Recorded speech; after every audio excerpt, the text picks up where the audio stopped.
আসসালামু আলাইকুম ওয়া রাহমাতুল্লাহি ওয়া বারাকাতুহু। আমরা সবাই এই পবিত্র মজলিসে এশিয়া বিখ্যাত ঐতিহাসিক দরবার হাজারো আউলিয়া কেরামের সারণভূমি, লক্ষ লক্ষ উলামায়ে কেরামের পদচারণায় জন্য ঐতিহাসিক সুরতি সিরত ময়দানে হাজির হয়ে আল্লাহ তাআলার দরবারে কয়েকবার ইস্তেগফার করি। আস্তাগফিরুল্লাহ রব্বি মিন কুল্লি যানবিন ওয়া আতুবু ইলাইহি লা হাওলা ওয়া লা কুওয়াতা ইল্লা বিল্লাহিল আলিয়্যিল আযীম। আস্তাগফিরুল্লাহ রব্বি মিন কুল্লি যানবিন ওয়া আতুবু ইলাইহি লা হাওলা ওয়া লা কুওয়াতা ইল্লা বিল্লাহিল আলিয়্যিল আযীম। আস্তাগফিরুল্লাহ রব্বি মিন কুল্লি যানবিন ওয়া আতুবু ইলাইহি লা হাওলা ওয়া লা কুওয়াতা ইল্লা বিল্লাহিল আলিয়্যিল আযীম। আলহামদুলিল্লাহ নাহমাদুহু ওয়া নাস্তাঈনুহু ওয়া নাস্তাগফিরুহু ওয়া নু'মিনু বিহি ওয়া নাতাওয়াক্কালু আলাইহি ওয়া নাউযু বিল্লাহি মিন শুরুরি আনফুসিনা ওয়া মিন সাইয়্যাতি আ'মালিনা।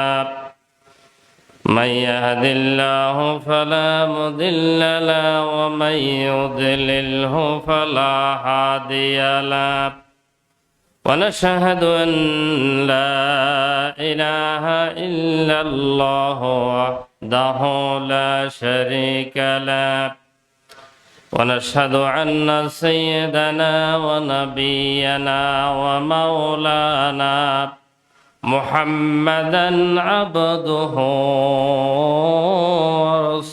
ورسوله الذي أرسله بالحق بشيرا ونذيرا وداعيا إلى الله بإذنه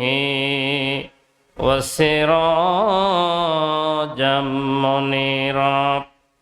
فقد قال الله تعالى في كلامه القديم: أعوذ بالله من الشيطان الرجيم.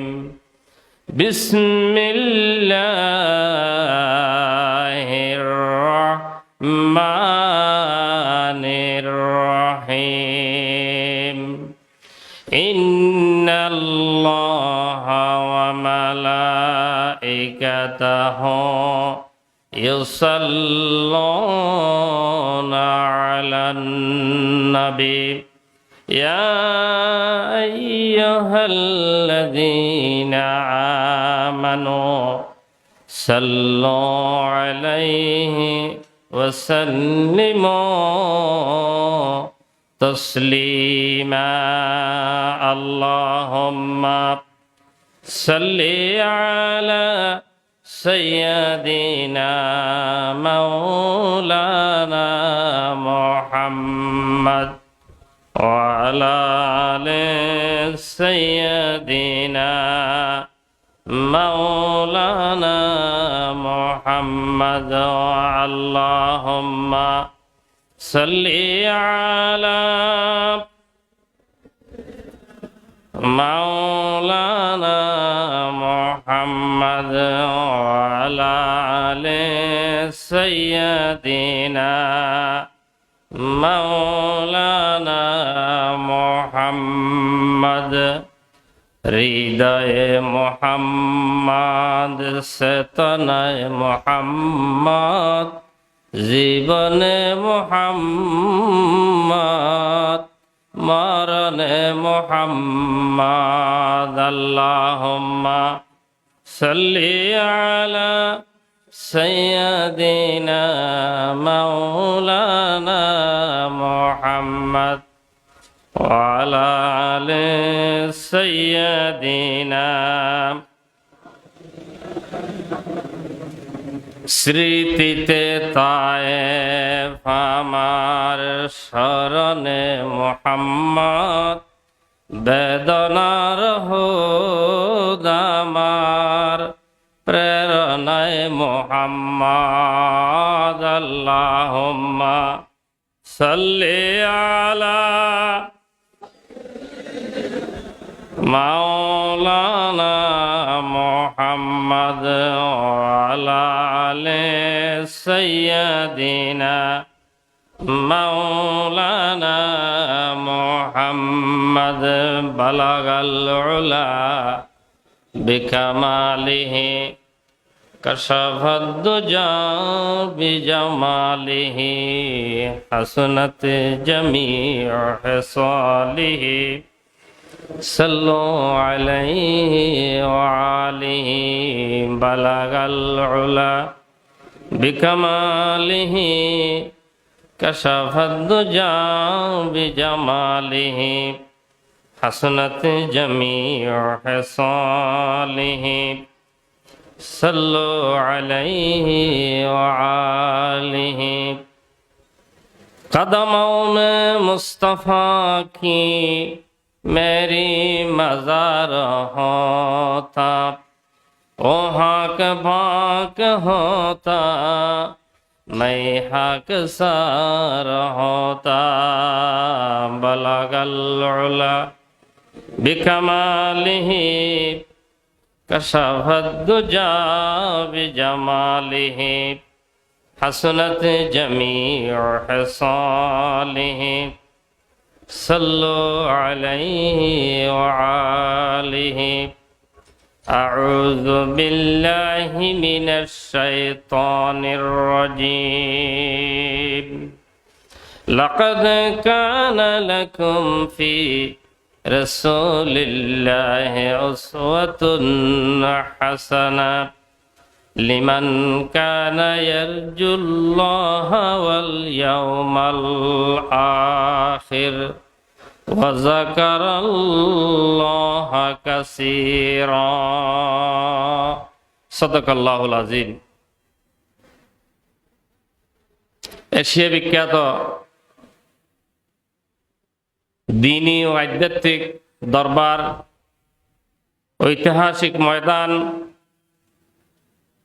হাজার হাজার উলামায়ে কেরাম এবং শত শত আউলিয়ায়ে কেরামের সারণভূমি, পদচারণার জন্য ঐতিহাসিক সিরাত ময়দানে ৫৪তম ১৯ দিন ব্যাপী সিরাত মাহফিলের প্রথম দিবসের সম্মানিত সদরে মাহফিল কিছুক্ষণ আগে আমাদের থেকে বিদায় নিয়েছেন, সংক্ষিপ্ত কথা বলেছেন, অসুস্থ। আল্লাহ তাআলা ওনাকে শেফায়ে কামেলা আজলা নসিব করুক, জোরে বলেন আমিন। আমি নিজেই অসুস্থ, দোয়ার জন্য আমি এসেছি। আমাদের সভাপতি সাহেব তিনিও বিদায় নিয়ে গেছেন। আমি আপনাদের দোয়ায় আল্লাহ তাআলার রহমতে কিছু বলার জন্য অসুস্থ অবস্থায় চলে এসেছি। আল্লাহ তাআলা আমাকে এবং আপনাদের ভিতরে যারা অসুস্থ সকলকে শেফায়ে কামেলা আজলা নসিব করুক, জোরে বলেন আমিন।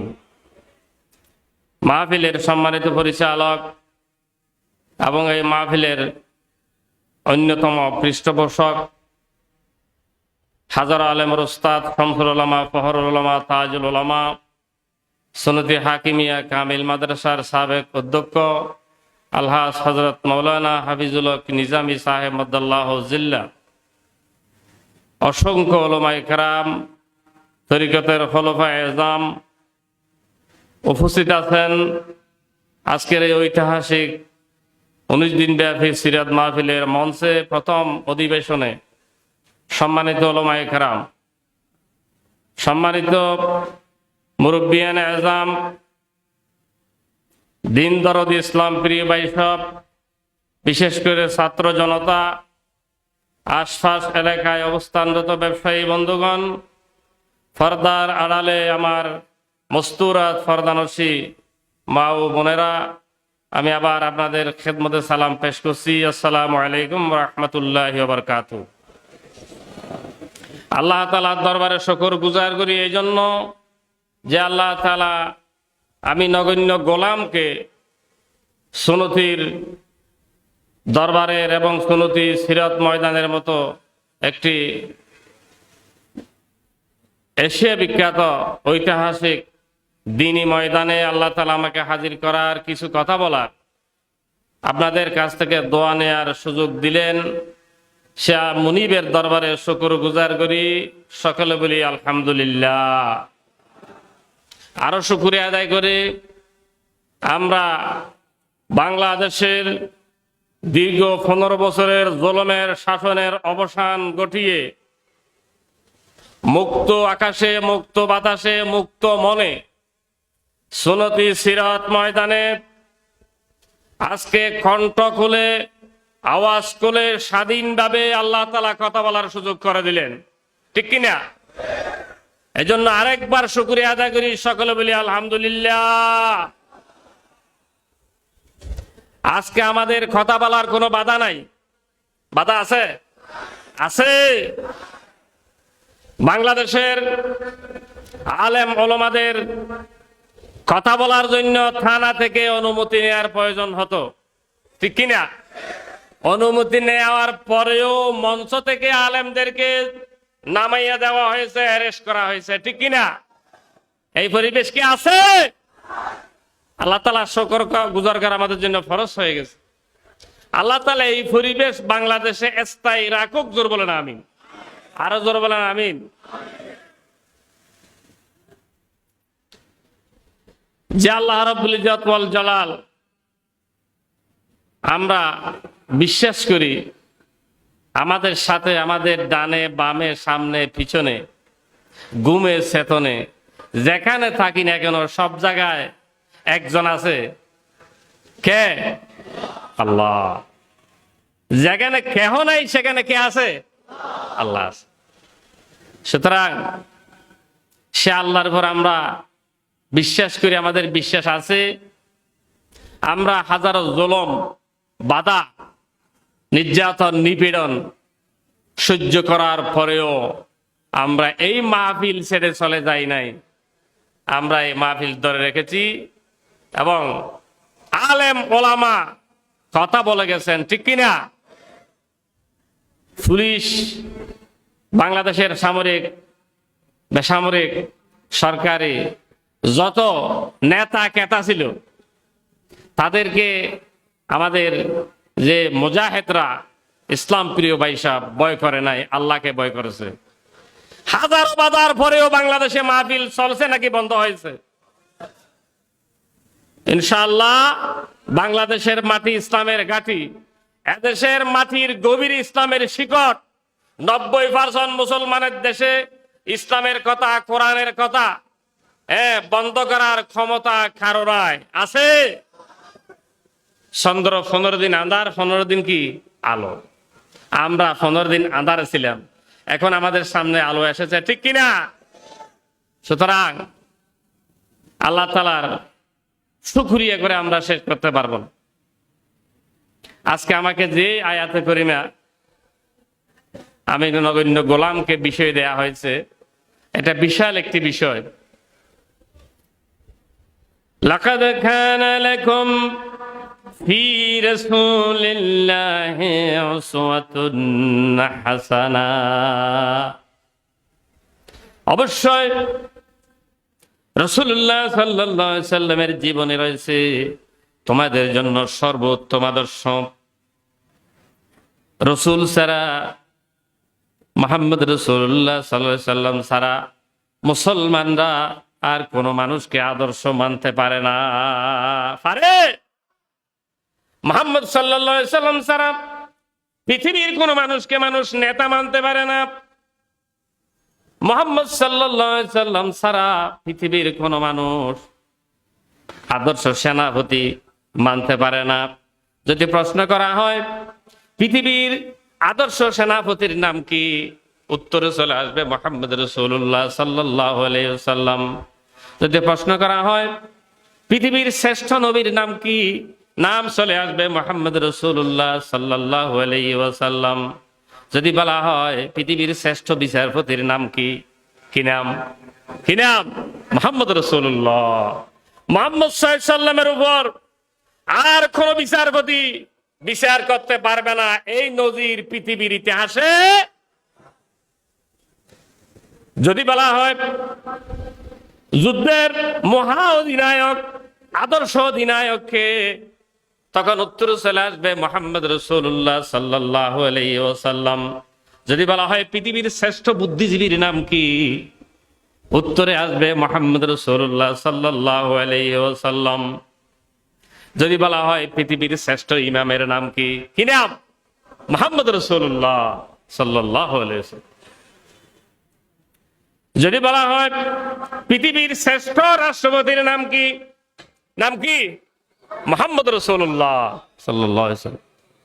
পৃথিবীতে লা ইলাহা ইল্লাল্লাহ, জিকির করেন, লা ইলাহা ইল্লাল্লাহ,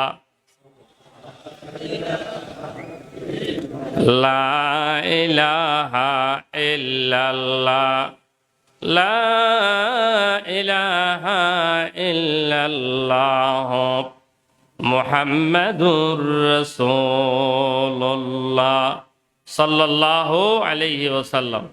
পৃথিবীর প্রথম প্রধান এবং শ্রেষ্ঠ রাষ্ট্রপতির নাম কি?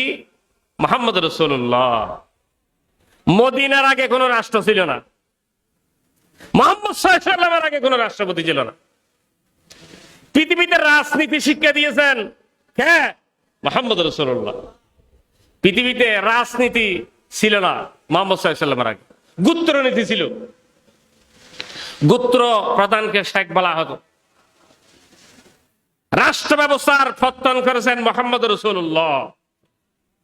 কিন্তু আজকে এক শ্রেণীর আমাদের দেশের বুদ্ধিজীবীরা বলেন ইসলাম ধর্মের রাজনীতি নেই, ঠিক কিনা? রাজনীতি শিক্ষা দিয়েছে ইসলাম, রাজনীতি শিক্ষা দিয়েছে মুহাম্মদ রাসূলুল্লাহ সাল্লাল্লাহু আলাইহি ওয়াসাল্লাম। রাসূল সাল্লাল্লাহু আলাইহি ওয়াসাল্লাম যুদ্ধ করেছেন, হ্যাঁ, দেশ বিজয়ের জন্য, ইসলাম বিজয়ের জন্য। যুদ্ধের পর আল্লাহ রাসূল বিজয় লাভ করেছেন, বিনা অস্ত্রে বিনা রক্তপাতে মক্কা বিজয় হয়েছে ৮ম হিজরিতে। এবং আল্লাহ রাসূল মদিনা থেকে হিজরত করার পর, মক্কা থেকে হিজরত করার পর মদিনা শরীফে সর্বপ্রথম তিনি রাষ্ট্র গঠন করেছেন। সেখানে ইহুদি নসরা অন্যান্য ধর্মের লোক ছিল, মুসলমানদেরকে তাদের সাথে নিয়ে, সব ধর্মের লোকদের সাথে নিয়ে তিনি ইসলামী রাষ্ট্র গঠন করেছেন এবং সকলেই মেনে নিয়েছেন এই রাষ্ট্রের রাষ্ট্রপতি মুহাম্মদ রাসূলুল্লাহ সাল্লাল্লাহু। আজ থেকে ১৫০০ বছর আগে যিনি রাষ্ট্রপতি ছিলেন, রাষ্ট্র গঠন করেছেন, রাজনীতি শিক্ষা দিয়েছেন, হ্যাঁ, আজকে ১৫০০ বছর পরে এসে বাংলাদেশের হিন্দু বৌদ্ধ খ্রিস্টানরা যদি বলতো আমরা মেনে নিতাম। কিন্তু মুসলমানদের মুখে কিভাবে দিন বিরোধী, ইসলাম বিরোধী, কোরআন বিরোধী কথা বের হয় যে ইসলামে নাকি রাষ্ট্র ব্যবস্থার কোন স্থান নাই। জোরে বলেন নাউজুবিল্লাহ। রাসূল পাক সাল্লাল্লাহু আলাইহি ওয়াসাল্লামকে আমরা আদর্শ মানি। এক শ্রেণীর মুসলমান শুধু নামাজে, মসজিদে, বিয়ে শাদীতে রাসূলের আদর্শ মানে। বিয়ে শাদীতেও যদি আমরা হিসাব করে দেখি, যদি রাসূলের আদর্শ আমরা শিখে, যদি আমাদের স্বাভাবিক যে বিয়ে শাদী আমাদের দেশে এবং সমাজে হচ্ছে, এগুলো যদি আমরা চিন্তা করে দেখি, আল্লাহ রাসূলের আদর্শ অনুযায়ী একটা বিয়েও হচ্ছে না। জোরে বলেন নাউজুবিল্লাহ। আর যে বিয়ে যদি না হয়, সন্তান কি হালাল নাকি হারাম? হালাল না হারাম? যার সন্তান। যে দেশে বিয়ে ঠিক না হয়, আগ্য ঠিক না থাকে, বিয়ের সব বিষয় যদি হালাল রাসূলের আদর্শ অনুযায়ী না হয়, সন্তান যদি জারস হয়। আপনারা সূরা কলমে আছে যে ৯টা আয়াতে আল্লাহ তাআলা যে কথাগুলো বলেছেন, সেখানে আল্লাহ তাআলা কঠিন হুঁশিয়ারি দিয়েছেন পৃথিবীর কোন মানুষ রসুলের বিরোধিতা করতে পারে না, কোরআনের বিরোধিতা করতে পারে না, একমাত্র যার সন্তান ছাড়া। ঠিক না? যারা দিনের বিরোধিতা করে, ইসলামের বিরোধিতা করে, তারা যার সন্তান। আমি এক মাহফিলে কথা বলার পর আমার বিরুদ্ধে যে চেয়ারম্যান সাহেব আমাদেরকে যার সন্তান বলেছে, আমি কারো নাম ধরে বলি নাই। যারা কোরআনের বিরোধিতা করে, যারা রসুলের বিরোধিতা করে, তাদের ব্যবহার কেমন সেটাও বলা হয়। তাদের ব্যবহার কর্কশ, গরম। এক শ্রেণীর আমাদের দেশের রাজনীতিবিদরা আছে, সার দোকান গরম করে, মাঠ গরম করে, গালবাজি করে, কিন্তু চরিত্রের লেশ মাত্র নাই। গাঁজা খায়, মদ খায়, মাঠে গিয়ে মাঠ গরম করে। আছে কিনা? এই সব চরিত্র কোরআনে বর্ণনা করা হয়েছে। এবং তারাই পারে যারা যার সন্তান, যাদের জন্ম ঠিক নেই, তারা মুসলমানের ঘরে জন্মগ্রহণ করার পর কোরআনের বিরুদ্ধে কথা বলতে পারে। ঠিক কিনা? আর তারা কোরআন শরীফে তেলাওয়াত করে, নামাজও পড়ে। আছে না নাই? তারা এই আয়াতটাও পড়ে, লাকাদ কানা লাকুম ফি রাসূলিল্লাহি উসওয়াতুন হাসানা। পড়লে হবে না, ওয়াজ করলে হবে না, শুধু আপনার মন গড়া আমল করলে হবে না। রসুলের আদর্শ কারা গ্রহণ করতে পারবে?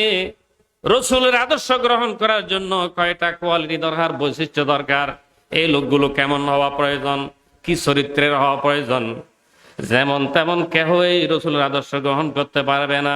আমার আল্লাহ তাআলা সাথে সাথে বলে দিয়েছেন, লিমান কানা ইয়ারজুল্লাহা ওয়াল ইয়াউমাল আখির ওয়া যাকারাল্লাহা কাসীরা। তিন শ্রেণীর মানুষ রসুলের আদর্শ গ্রহণ করতে পারবে। কয় শ্রেণীর মানুষ? কয় শ্রেণীর মানুষ? ওয়াজ করা সহজ, ওয়াজ শোনা সহজ, কিন্তু আদর্শ গ্রহণ করা কি সহজ নাকি কঠিন? কঠিন। আল্লাহ তাআলা আরো কঠিন করে দিয়েছে। আদর্শ কারা গ্রহণ করতে পারবে? এই আদর্শ কারা হজম করতে পারবে? লিমান কানা ইয়ারজুল্লাহ। এক নম্বর, যারা আল্লাহ তাআলার মুলাকাতে বিশ্বাসী। আল্লাহ তাআলার সাথে লেখা হবে, সাক্ষাৎ হবে, মুলাকাত হবে। এটা সম্ভব? কখনো সম্ভব নয়। এই ধরনের ঈমান আকীদা যারা পোষণ করবে, যাদের আকীদা এই ধরনের মজবুত হবে, তারাই রসুলের আদর্শ গ্রহণ করতে পারবে। ঠিক কিনা? দুই নম্বর, ওয়াল ইয়াউমাল আখির, যারা পরকালের উপর দৃঢ় বিশ্বাসী। যদি আমি জিজ্ঞেস করি, ভাই আপনারা কি পরকালকে বিশ্বাস করেন? সকলে বলবে আমরা বিশ্বাস করি। কিন্তু যদি এখন পরকালের বিশ্বাসের ব্যাখ্যা যদি দিই, তাহলে আমরা বলবো সবাই একসাথে আমরা আমাদের বিশ্বাসের ভিতরে 100% মিল নাই। ঠিক কিনা? এরপরে তিন নম্বরে, ওয়া যাকারাল্লাহা কাসীরা। তিন নম্বর, যে সমস্ত মুসলমান নরনারী বেশি বেশি আল্লাহকে স্মরণ করবে, আল্লাহর জিকির করবে। যাকারাল্লাহা কাসীরা। আল্লাহ তাআলা কাসীর শব্দ ব্যবহার করেছেন। হ্যাঁ, কাসীর মানে অধিক। সব চাইতে বেশি জিকির হবে কার? আল্লাহ। লা ইলাহা ইল্লাল্লাহ, লা ইলাহা। জিকিরের বিরুদ্ধে ফতোয়া দেয় বাংলাদেশে আলেম আছে না নাই? আছে না নাই? জিকিরের মানি বুঝে না। হ্যাঁ, জিকিরের বিরুদ্ধে ফতোয়া দিতে থাকে। আল্লাহ তাআলা তাদেরকে বুঝার তৌফিক দান করুক, জোরে বলেন আমিন। এক নম্বরে আসেন, সময় খুব কম, আমি খুব কম সময় বেশি কথা বলার চেষ্টা করবো ইনশাআল্লাহ। এখন এই আয়াতটার নাজিলের সময়, প্রেক্ষাপট, এমন এক সময় আয়াতটা নাজিল হয়েছে যে সময় পঞ্চম হিজরি শাওয়াল মাসের এই আয়াতটা নাজিল হয়েছে। ঐতিহাসিক যুদ্ধ, খন্দকের যুদ্ধ, আপনারা সবাই জানেন। সূরাতুল আহজাবে এই আয়াতটা 21 নম্বরে আনা হয়েছে। খন্দকের যুদ্ধকে আহজাবের যুদ্ধ বলা হয়। বহুজাতিক বাহিনীর বিরুদ্ধে রাসূল পাক সাল্লাল্লাহু আলাইহি ওয়াসাল্লাম লড়াই করেছেন। জোরে বলেন সুবহানাল্লাহ। আল্লাহর নবীর ইতিহাসে এবং জীবনে বদর যুদ্ধ থেকে শুরু করে যত যুদ্ধ করেছেন ইসলাম বিজয়ের জন্য, রাসূলুল্লাহর জীবনের সবচাইতে কঠিন যুদ্ধ ছিল খন্দকের যুদ্ধ। এই যুদ্ধে হযরত সালমান ফারসি রাদিয়াল্লাহু তাআলা আনহুর পরামর্শক্রমে যুদ্ধের যেই দিক থেকে শত্রুরা আসবে সেখানে ফরিকা হনন করেছেন সাহাবায়ে কেরাম। আল্লাহ রাসূল তাদেরকে ফরিকা হনন করার জন্য পরামর্শ দিয়েছেন হযরত সালমান ফারসি রাদিয়াল্লাহু তাআলা আনহুর পরামর্শ অনুযায়ী দীর্ঘ 1 মাস এই যুদ্ধ, 1 মাস তারা সেখানে অবরুদ্ধ ছিল। মক্কার যে কাফেররা মদিনার বনু কুরাইজা, বনু নজির সহ বহুজাতিক বাহিনী মক্কা মদিনার শত্রুদের সহযোগিতায় প্রায় 10,000 কাফের মদিনা ঘেরাও করার জন্য এসেছেন। মুহাম্মদ রাসূলুল্লাহ সাল্লাল্লাহু আলাইহি ওয়াসাল্লাম 10,000 সাহাবী নিয়ে মদিনা থেকে 3,000 সাহাবায়ে কেরাম নিয়ে খন্দকের ময়দানে এসেছেন। কিন্তু ফরিকা হনন করতে করতে রাসূল পাক সাল্লাল্লাহু আলাইহি ওয়াসাল্লাম সাহাবায়ে কেরাম ক্ষুধার যন্ত্রণায় ফেটে ফাঁদর বেঁধেছেন। আল্লাহ রাসূলের সামনে এসে একজন সাহাবী বলেছেন, ইয়া রাসূলুল্লাহ, খিদার যন্ত্রণা সহ্য করতে না পেরে আমি ফেটে ফাঁদর বেঁধেছি। আল্লাহ রাসূল নিজে জামা মুবারক উল্টাইয়া দেখালেন যে আমি 3টা ফাঁদর বেঁধেছি। আল্লাহু আকবার। এমন পরিস্থিতি হয়েছিল। 1 মাস পরে ফরিকা হনন করেছেন এবং কাফেররা যখন আবু সুফিয়ানের নেতৃত্বে খন্দকের ময়দানে আসলেন, তারা দেখতে পেলেন লম্বা গড় যে ফরিকা হনন করা হয়েছে, কাফেররা আসতে পারবেন। এরপরেও একজন নেতার নেতৃত্বে একটা গ্রুপ ফরিকা অতিক্রম করে সামনের দিকে চলে। মুসলমানরা ভীত সন্ত্রস্ত হয়ে পড়েছে। এমন সময় আল্লাহ রাসূল নির্দেশ দিলেন যে তাদেরকে প্রতিহত করো, কেহ যায় না।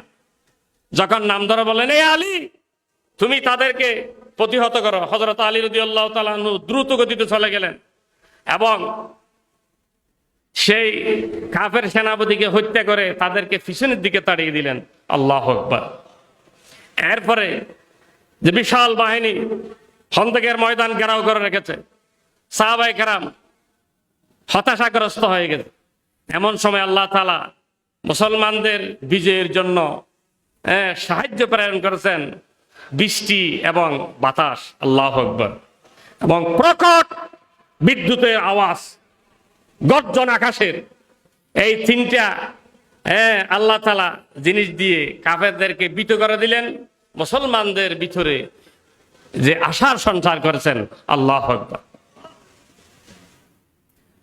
তাফসীরের ভিতরে হচ্ছে মুহাম্মদ সাল্লাল্লাহু আলাইহি ওয়াসাল্লাম যখন হযরত আলী রাদিয়াল্লাহু তাআলা আনহুর মাধ্যমে একটি গ্রুপকে যখন তাড়িয়ে দিল, এরপর কাফেররা চতুর্দিকে ঘেরাও করা আছে। এমন সময়ে বাতাস, বৃষ্টি এবং প্রখর বিদ্যুতের গর্জন দিয়ে আল্লাহ তাআলা খন্দকের ময়দানকে কাঁপাইয়া তুললেন। কাফেররা ভীত সন্ত্রস্ত হয়ে ফলাতে আরম্ভ করেছে। রাসূল পাক সাল্লাল্লাহু আলাইহি ওয়াসাল্লামের এবং সাহাবায়ে কেরামের দিকে কিছু বাতাস, কিছু বৃষ্টি, কিছু ঠান্ডা হাওয়া আসছে। সাহাবায়ে কেরাম, অধিকাংশ সাহাবায়ে কেরাম রাসূল পাক সাল্লাল্লাহু আলাইহি ওয়াসাল্লাম থেকে ছুটি নিয়ে আরম্ভ করেছে। আল্লাহর রাসূলও ছুটি দেওয়া শুরু করেছে। ছুটি দিতে দিতে দিতে দিতে তাফসীরের ভিতরে এসেছে যে 3000 সাহাবীর ভিতরে মাত্র 300 সাহাবায়ে কেরাম বাকি আছে। যারা বলেন সুবহানাল্লাহ। কাফেররা পলায়ন করেছে, সাহাবায়ে কেরাম অধিকাংশ ছুটি নিয়ে চলে গেছে। বাকি 300 যারা আছে তারা ঠান্ডা বরদাস্ত করতে না পারে, সহ্য করতে না পারে, তারা একেবারে কাঁপানো অবস্থায়, সামান্য যাদের সাদত ছিল, তারা খন্দকের ময়দানে রাসূলকে আদর্শ মেনে রাসূলের অর্ডার আনুগত্যর যে রশি পরিধান করেছে গলায়, রাসূলের সাথে থেকে গেছে মাত্র 300 মুসলমান। কয়শো মুসলমান? আল্লাহ রাসূল সাল্লাল্লাহু আলাইহি ওয়াসাল্লাম কাফেররা পলায়ন করেছেন। কিন্তু আবার যদি ঘুরে আসে উহুদের মতো, তাহলে অবস্থা কাহিল হয়ে যাবে। হে আমার সাহাবায়ে কেরাম, তোমরা কে আছো আমাদেরকে আমার কাছে শত্রুর খবর নিয়ে আসবা। তারা কি একেবারে চলে গেছে নাকি মাঝ সাথে গাপটি মেরে আছে? কোন সাহাবায়ে কেরাম কথা বলেন? নীরব নিস্তব্ধ 300 সাহাবী, ভীত সন্ত্রস্ত, ঠান্ডায় একেবারে দুর্বল হয়ে পড়েছে। কেহ রাজি হয় না। আল্লাহ রাসূল জিজ্ঞেস করলেন, কেহ রাজি হয় না? আল্লাহর নবী বলেছেন, আজকে শত্রুর খবর নিয়ে যারা, যেই ব্যক্তি আমার শত্রুর খবর নিয়ে আমাকে এনে দেবেন, আমি রাসূল বলেছি কিয়ামতের দিন তিনি আমার সঙ্গে থাকবে। কোনো আওয়াজ নাই। জান্নাতে আমার সাথী হবে, সঙ্গে হবে, কোনো আওয়াজ নাই। এরপরে আল্লাহর নবী এত কিছু বলার পরেও কোনো ব্যক্তি ছাড়া দেয় নাই। এরপরে শেষ দরজায় গিয়ে দেখতে পেলেন একজন সাহাবী উপুট হয়ে নিজের আঁঠুর উপর উপুট হয়ে মাথা মুবারক মাথাটা রেখে যে উপুট হয়ে আসে। আল্লাহর নবী চিনতে পারলেন তিনি হুযায়ফা ইবনে ইয়ামান রাদিয়াল্লাহু তাআলা আনহু। হে হুযায়ফা, তুমি দাঁড়াও। ইয়া রাসূলুল্লাহ, হাজির। তুমি কি পারবে আমাকে শত্রুর খবর নিয়ে আনতে? তুমি দ্রুত গতিতে চলে যাও। যে গভীর অন্ধকারের ভিতরে কনকনে শীত এবং বৃষ্টি আর বাতাসের ভিতরে হযরত হুযায়ফা যাইতে ভয় করলো, কিন্তু আল্লাহর নবী যখন নির্দেশ দিলেন, হযরত হুযায়ফা রাসূল পাক সাল্লাল্লাহু আলাইহি ওয়াসাল্লাম বরাবর এত আস্থা, এত ভরসা ছিল, এত বিশ্বাস ছিল, আল্লাহর নবী যেখানে পাঠাবে নবীজি বলেছেন, হুযায়ফা তোমার ভয় করার কোনো কিছু নাই, তুমি আমার সামনে দাঁড়াও। আল্লাহর নবী দোয়া শুরু করে দিয়েছেন, কেউ রাজি হলো না।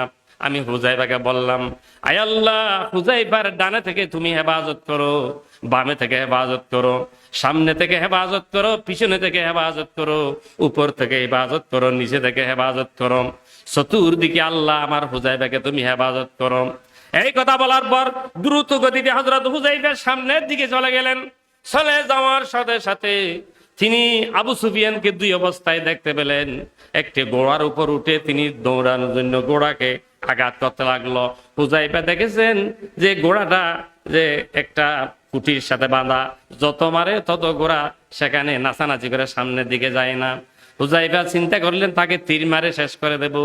আল্লাহর নবী বলেছেন কাউকে আঘাত করবে না, শুধু খবর নিয়ে আসবা। এই কথা মনে পড়ার পর আঘাত করলো না। আবার আরেকটা হাদিসে এসেছে যে তারা আগুন জ্বালালো, একটা বড় মোটা মানুষ আগুনে নিজের শরীরকে সেকা দিচ্ছে।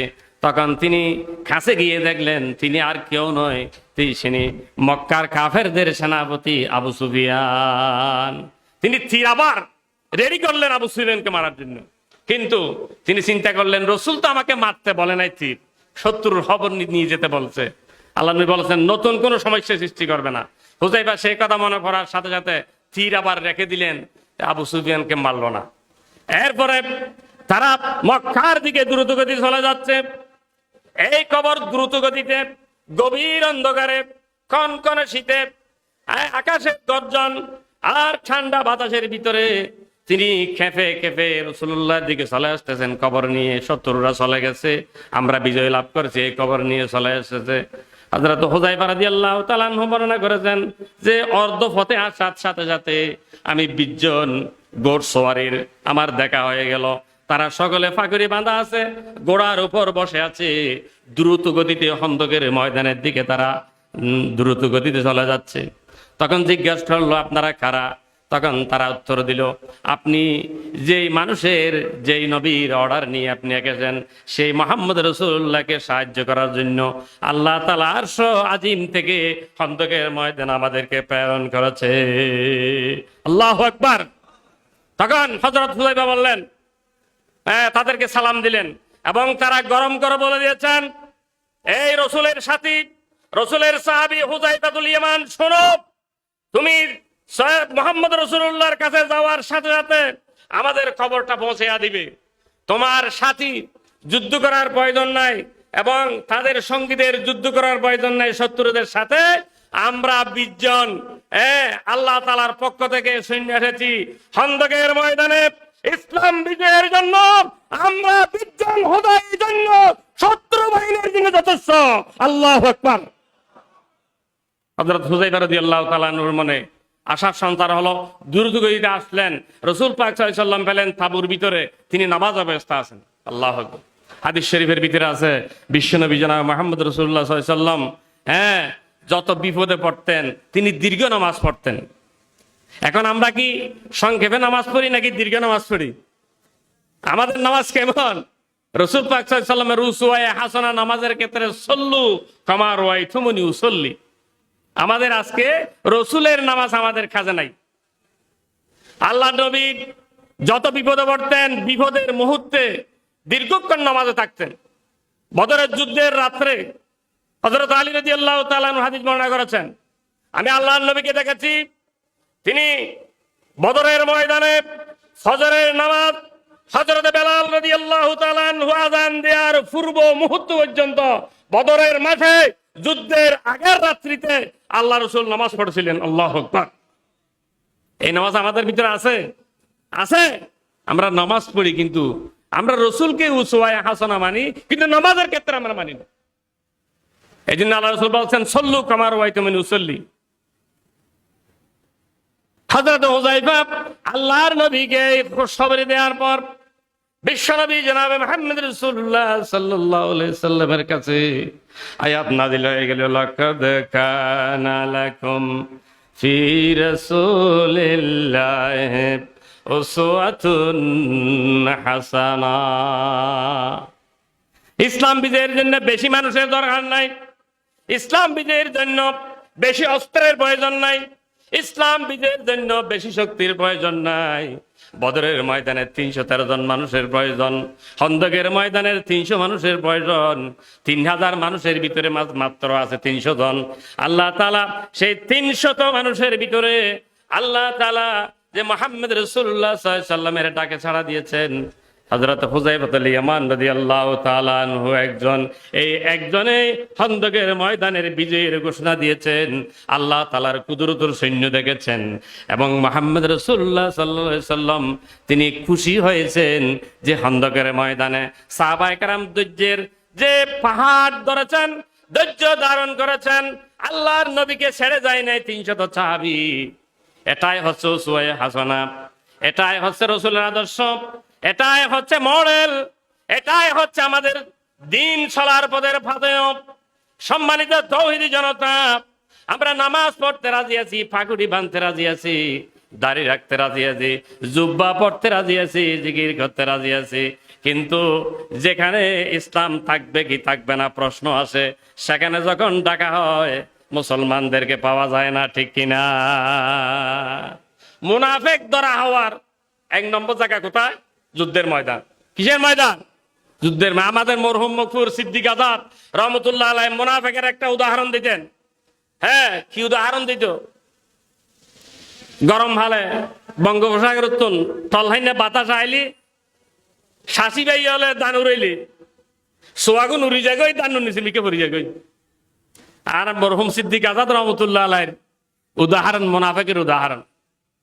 যুদ্ধের যখন দামামা বাজবে, জিহাদের ডাক আসবে, দিন বিজয়ের ডাক আসবে, যখন জুলুমের বিরুদ্ধে আওয়াজ তুলতে হবে, যখন ডাক দেয়া হবে, তখন সে নামাজিরা জিহাদের ময়দানে যেতে রাজি নাই, ঠিক কিনা? তাদেরকে তাগুতের বাতাস সেই ডান থেকে সোয়াজিবে বের করে দেয়। মুসলমানদের ভিতরে যারা মুজাহিদ, যারা বদরের সৈন্য, তারা সারা আর কেউ জিহাদের ময়দানে যায় না, ঠিক কিনা? আমরা বাংলাদেশে গত 18 জুলাই দেখেছি একজন আবু সাঈদের বুকের গুলি দিয়ে বাংলাদেশের জুলুমের পতন হয়ে গেছে, ঠিক কিনা? বেশি মানুষের দরকার নাই, একজন আবু সাঈদ দরকার, বেশি মানুষের দরকার নাই। খন্দকের ময়দানের হযরত হুযায়ফাতুল ইয়ামানের প্রয়োজন দিন বিজয়ের জন্য, ঠিক কিনা? এরা কারা পারে? যারা আল্লাহ তাআলার মোলাকাতকে বিশ্বাস করে। কোরআনে কারীমের সূরা কাহফে সে আল্লাহ তাআলা বলে দিয়েছেন, ফামান কানা ইয়ারজু লিকা রাব্বিহি ফালইআমাল আমালান সালিহান ওয়া লা ইউশরিক বিইবাদাতি রাব্বিহি আহাদা। আল্লাহর নবীর আদর্শ তারাই গ্রহণ করতে পারবে যারা আল্লাহ তাআলার সাথে মোলাকাত তাদের হবে, যারা শিরিক মুক্ত ইবাদত করবে, আমল সালেহ করবে। আল্লাহ তাআলা বলে দিয়েছেন যে বিপদে মুসিবতে যারা ধৈর্য ধারণ করবে, অতীতে তারা বিপদ মুসিবতের সম্মুখীন হওয়ার পর আল্লাহর নবী পর্যন্ত অতিষ্ঠ হয়ে আল্লাহর নবী পর্যন্ত ধৈর্য হারায় হয়ে বলেছেন মাতা নাসরুল্লাহ, আল্লাহ সাহায্য কবে আসবে?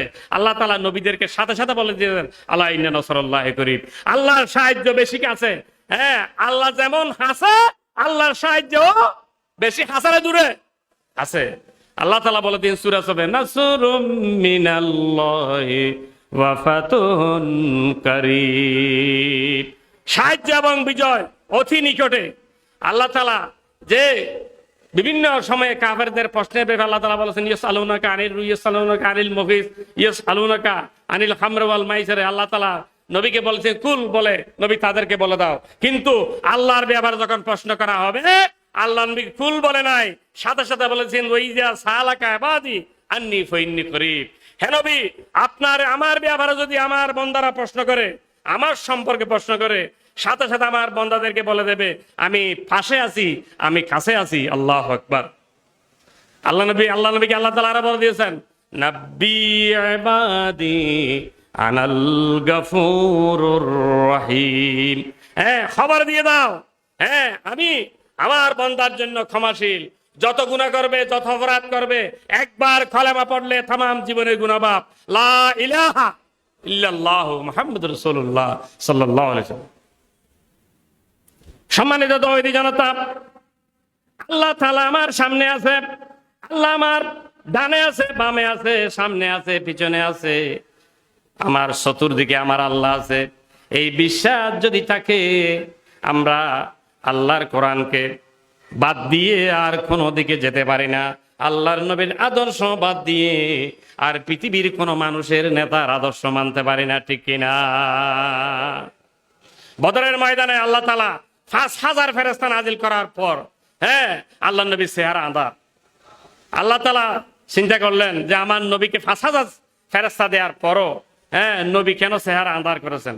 তখন হাদিস শরীফের ভিতরে হচ্ছে যে মুহাম্মদ সাল্লাল্লাহু আলাইহি ওয়াসাল্লামকে গায়েবী আওয়াজ দেওয়া হয়েছে, হে মুহাম্মদ তুমি শোনো, ৫,০০০ ফেরেশতা দিয়ে আমি আল্লাহ দূরে নাই, আমি আল্লাহ কাছে আছি। মুহাম্মদ সাল্লাল্লাহু আলাইহি ওয়াসাল্লাম সেনাপতি হিসেবে সামনে থাকবে এবং মুহাম্মদের সামনে আমি আল্লাহ কাফেরদের সাথে যুদ্ধ করব। আল্লাহু আকবার। রাসূলের সামনে কে আছে? আল্লাহ আছে। রাসূলের সামনে যদি আল্লাহ থাকে, কাফেররা নবীকে কখনো পরাজিত করতে পারবে না। আর খন্দকের ময়দানে আল্লাহ তাআলা একই ঘোষণা দিয়েছেন, আল্লাহর নবীর জীবনে যত যুদ্ধের ময়দানে গিয়েছেন, তিনি যুদ্ধের সেনাপতি, যিনি যুদ্ধ পরিচালনা করছেন, যতক্ষণ পর্যন্ত আল্লাহর পক্ষ থেকে ঘোষণা আসে নাই মুহাম্মদ আমি আপনার সামনে থেকে, আপনার ডানে থেকে, আপনার বামে থেকে যুদ্ধ করব। আল্লাহু আকবার। সাহাবায়ে কেরামের বিশ্বাস সেরকম ছিল যে আল্লাহ আমাদের সাথে আছে, আল্লাহ আমাদের সাথে আছে। নাহানু আকরাবু ইলাইহি মিন হাবলিল ওয়ারিদ। এই বিশ্বাস যাদের থাকবে, তারা রাসূলুল্লাহ সাল্লাল্লাহু আলাইহি ওয়াসাল্লামের আদর্শ গ্রহণ করতে পারবে, ঠিক কি না? আর যারা পারবে না, তারা জ্বরে যাবে, তারা মিছিল মিটিংয়ে যেতে পারবে না, তারা জুলুম বিদায় করতে পারবে না, তারা দেশ থেকে নির্যাতন নিপীড়ন বন্ধ করতে পারবে না, যদি আল্লাহর উপর পূর্ণ আস্থা এবং বিশ্বাস না থাকে। আল্লাহ তাআলা আমাদেরকে এই ধরনের আস্থা দান করুক, জোরে বলুন আমিন। এরপরে আখিরাত। আখিরাত সম্পর্কে আমরা যদি বলি আখিরাত আমরা বিশ্বাস করি, ঠিক আছে, কিন্তু আখিরাতের বিশ্বাসের ব্যাপারে আল্লাহ তাআলা অনেক পয়গম্বরদেরকে ধরাশয়ী করেছেন। আল্লাহ সময় কম। হযরত উযার আলাইহিস সালাম নূহ আলাইহিস সালামের তুয়ানের পরে যখন বাইতুল মুকদ্দাস দিয়ে তিনি গোড়া নিয়ে যাচ্ছিলেন, তখন দেখেছেন সবকিছু মরে গেছে, সবকিছু একেবারে ডিমেশ হয়ে গেছে, কোনো গাছ গাছালি ঘর বাড়ি নাই। তিনি চিন্তা করলেন আল্লাহ তাআলা এগুলোকে আবার জীবিত করবে, নাকি মানুষ আবার বসবাস হবে? মনে মনে চিন্তা করেছেন। কিন্তু আল্লাহ তাআলা সাথে সাথে হযরত উযার আলাইহিস সালামকে সেখানে, যেখানে রেশ নিয়েছেন বাইতুল মুকদ্দাসের পাশে, সেখানে একটি গাছের সাথে 4 সোয়ারি বাঁধলেন। বাঁধার পর তিনি সেখানে ঘুম গেছেন। আল্লাহ তাআলা তাকে 100 বছর ঘুমের ভিতরে রেখে দিয়েছেন। আল্লাহু আকবার। 100 বছরের পর ঘুম থেকে উঠলেন, তার নখ লম্বা হয়ে গেছে, চুল লম্বা হয়ে গেছে, হ্যাঁ, তার পায়ের নখ লম্বা হয়ে যেগুলো বাড়ে সেগুলো বেজে বরফ একেবারে লম্বা হয়ে মাটির সাথে, হ্যাঁ, লেগে গেছে। তখন জিজ্ঞাসা করছেন, ওজায়ের তুমি কতদিন ঘুমেছিলে? ইয়া আল্লাহ 1 দিন বা 2 দিন। আল্লাহ তাআলা বলছেন মিয়াত আমিন, হে ওজায়ের শোনো, তোমার এই ঘুমের ভিতরে 100 বছর চলে গেছে। আল্লাহু আকবার। তখন আল্লাহ তাআলাকে জিজ্ঞেস করে আল্লাহ তাআলা বললেন যে বিশ্বাস যদি না করো, তোমার গোড়া দেখো, গোড়া থেকে গোস্ত ধরে সেই গোড়ায় কালো কালো দাগ লেগে গেছে হাড্ডির ভিতরে, তার খাদ্য রসচ্চত্র নাই, সব মাটি হয়ে গেছে। আল্লাহ তাআলা তার সামনে, হযরত উযার আলাইহিস সালামের সামনে আল্লাহ তাআলা তার গোড়া তৈরি করলেন, মাটি থেকে গোস্ত উঠতেছে, আর তার তলে তৈরি হয়ে তলের ভিতরে খাদ্য রেডি হয়ে গেছে তার, হ্যাঁ, এই সব কিছু দেখে তার সামনে তখন জিজ্ঞেস করলেন আমি মানুষের ইন্তেকালের পর আবার যে জীবিত করতে পারবো, মৃত্যুকে যে জীবন দিতে পারি, তোমাকে বিশ্বাস করো তুমি? আল্লাহু আকবার। আল্লাহ আমি তওবা করলাম, আমি আমার নবুয়ত এবং রিসালাতের কসম আমি আল্লাহ তওবা করেছি, আপনি যে ও আমি মৃত্যুর পরে আমাদের জীবন দেবেন, 100% আমার উপরে আমার কাছে ইমান আছে, আল্লাহু আকবার। এরকম ইমান, এই জন্য বলেছেন ওবিল আখিরাতুহুম ইউকিনুন, কোরআনের শুরুতে বলে দেওয়া হয়েছে।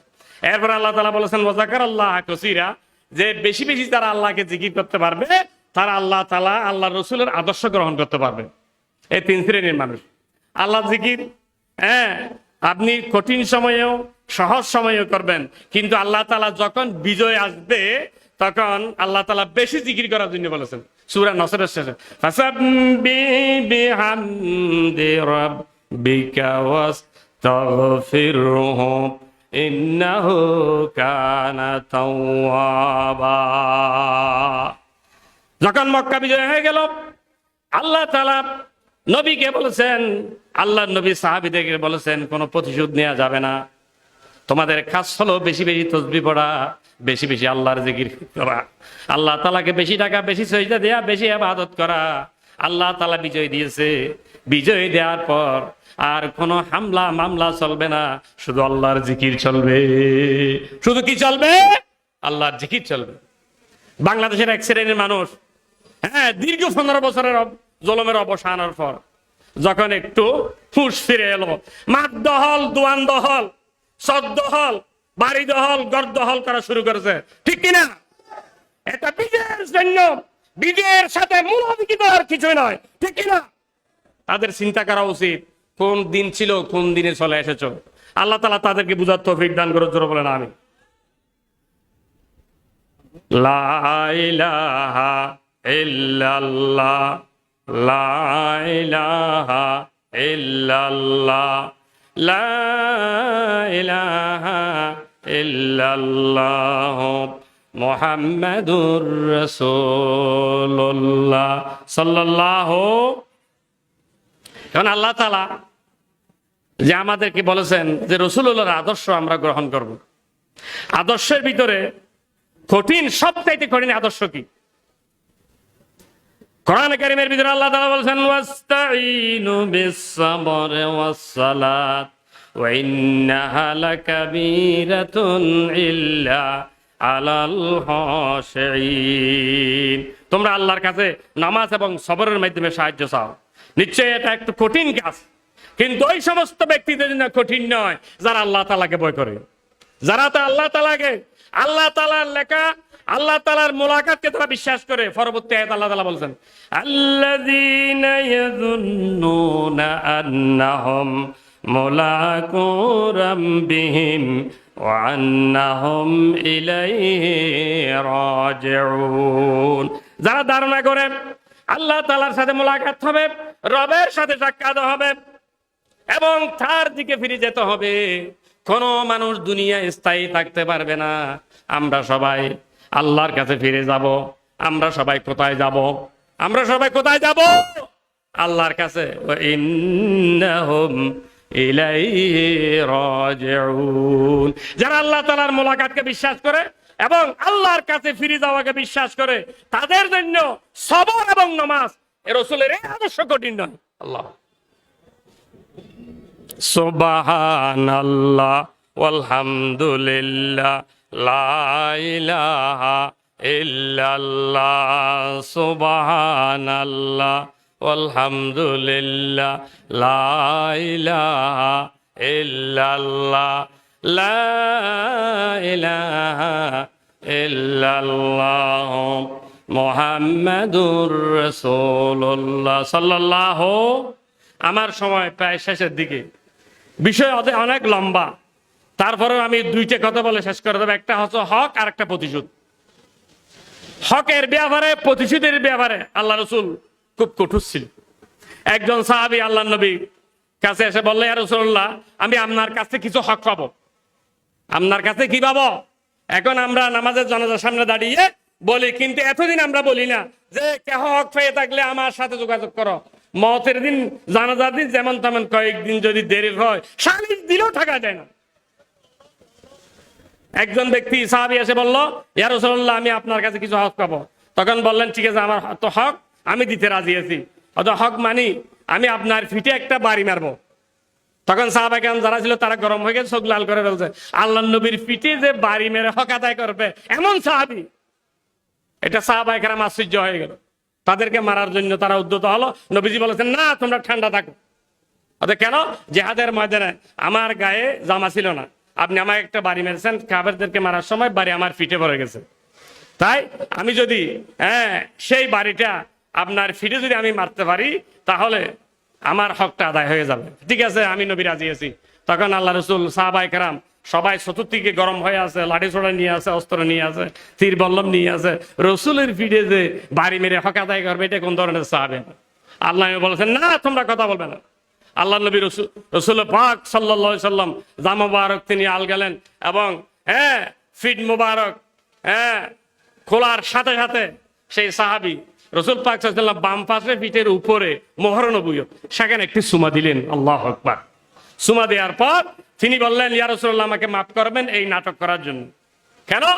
আমি আপনার পিঠে বাড়ি মারার ছল ধরে মোহর নবুয়তটা দেখার আমি চেষ্টা করছিলাম। আল্লাহু আকবার, আল্লাহু আকবার। রাসূল পাক সাল্লাল্লাহু আলাইহি সাল্লাম বাম পাশে মোহর নবুয়ত আছে। কি আছে? নবুয়তের শিল মোহর আছে। রসুল কি হক আদায় করেছেন? হক আদায়ের ক্ষেত্রে রসুলের পিঠে একজন সাহাবী বাড়ি মারবে, সাহাবারা সহ্য করবে না। আর নবী যদি মারা করে, কোন সাহাবী কথা বলতে পারবে না। আল্লাহ হক আদায়। প্রতিশোধ। সপ্তম হিজরিতে রসুলকে এসে মক্কার খানায়ে কাবার ভিতরে বলছেন যে হুদায়বিয়ার সন্ধি অনুযায়ী সপ্তম হিজরিতে আল্লাহ রসুল মক্কায় উমরা করতে আসলেন। রসুল পাক সাল্লাল্লাহু আলাইহি সাল্লাম উমরা করে চতুর্দিকে উমরা করতেছেন। উমরা করার সময় তখন ওসমান বিন তালহা তখন কাফের ছিল, তার হাতে খানায়ে কাবার চাবি ছিল।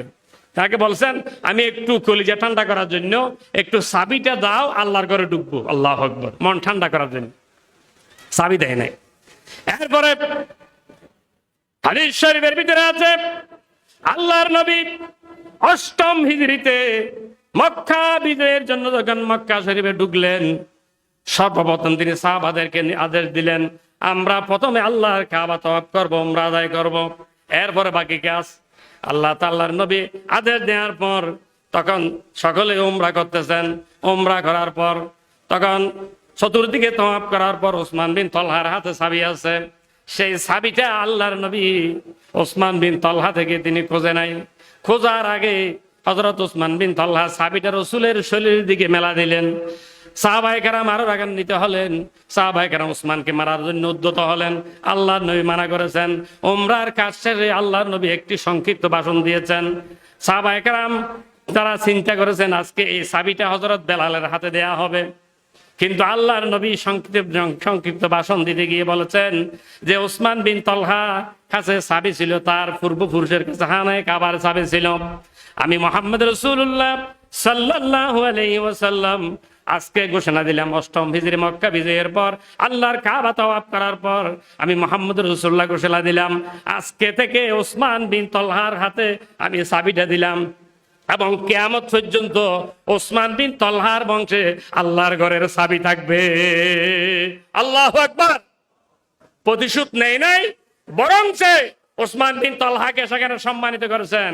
ওসমান বিন তালহা বলেছেন, এতদিন আমি নবী চিনতে পারি নাই, মুহাম্মদ সাল্লাল্লাহু আলাইহি ওয়াসাল্লাম আব্দুল্লাহর পুত্রে শুধু এতটুকু চিনতাম, আজকে চিনতে পারলাম মুহাম্মদ সাল্লাল্লাহু আলাইহি ওয়াসাল্লাম আল্লাহ তাআলার সত্যিকারের নবী, প্রতিশোধ প্রিয় নয়, পয়গম্বরের চরিত্র নয়, প্রতিশোধ নেওয়া। যদি প্রতিশোধ নিত, আজকে কাবায় ওসমান বিন তালহাকে হত্যা করা হতো এবং এই চাবি আজীবনের জন্য আমার বংশ থেকে কেড়ে নেওয়া হতো। মুহাম্মদ সাল্লাল্লাহু আলাইহি ওয়াসাল্লাম প্রতিশোধ প্রিয় নয়, তিনি প্রতিশোধ প্রিয় কোন পয়গম্বর নয়। তিনি উদারতার পরিচয় দিয়েছেন, মানবতার পরিচয় দিয়েছেন, মানবতার পরিচয় দিয়েছেন। তিনি সত্যিকার আল্লাহর পয়গম্বর। মুহাম্মদ সাল্লাল্লাহু আলাইহি ওয়াসাল্লাম বললেন, ইয়া রাসূলুল্লাহ, আমাকে কলেমা পড়াইয়া দাও।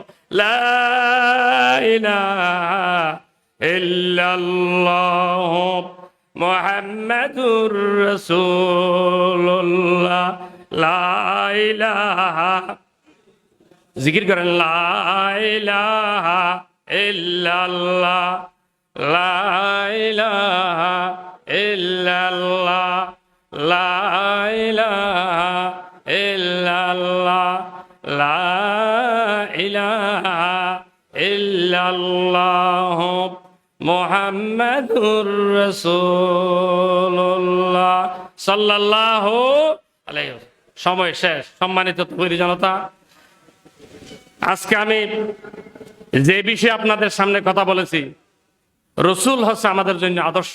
রসুল কি আমাদের জন্য কি আদর্শ? আমরা রসুলকে আদর্শ মানব কি এক জায়গায় নাকি সব জায়গায়? এক জায়গায় না, সব জায়গায়। আমরা সমাজের ক্ষেত্রে, বিয়ে শাদীর ক্ষেত্রে যদি বলা হয় আদর্শ স্বামী জনাব মুহাম্মদ রাসূলুল্লাহ সাল্লাল্লাহু আলাইহি ওয়াসাল্লাম, আমরা আদর্শ গ্রহণ করব রসুলের। আমরা রাজপথে আদর্শ গ্রহণ করব রসুলের।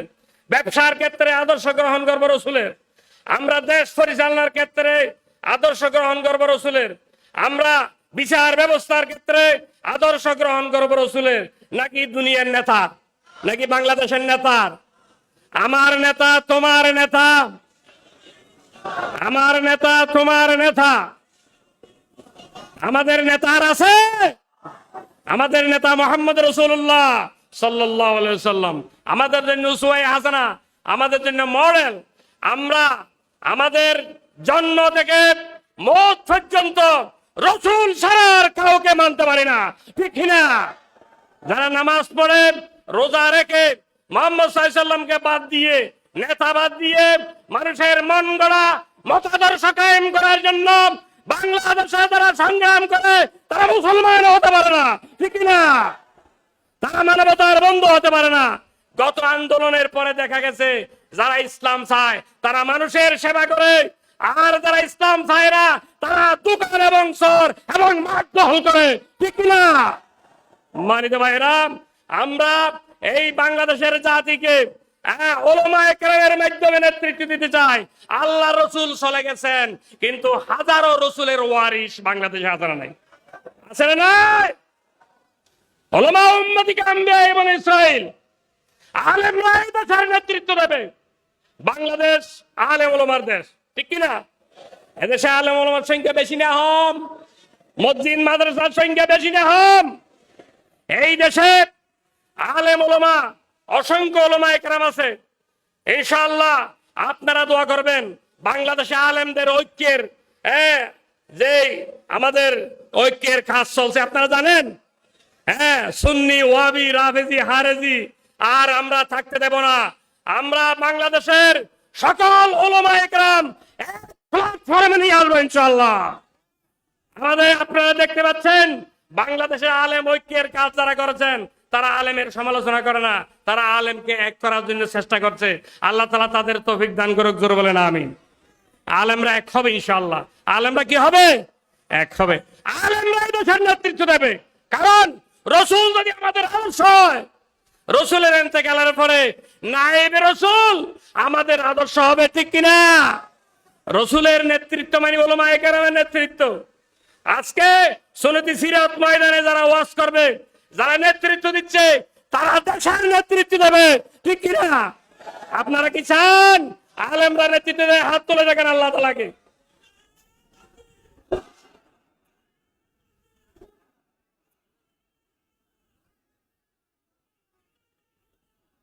ইসলাম ছাড়া অন্য কিছু বদর যুদ্ধের হাতিয়ার, মরলে শহীদ বাঁচলে গাজী। আল্লাহুম্মা আমিন ওয়া আখিরু দাওয়ানা আলহামদুলিল্লাহি রাব্বিল আলামিন। আসসালামু আলাইকুম ওয়া রাহমাতুল্লাহ।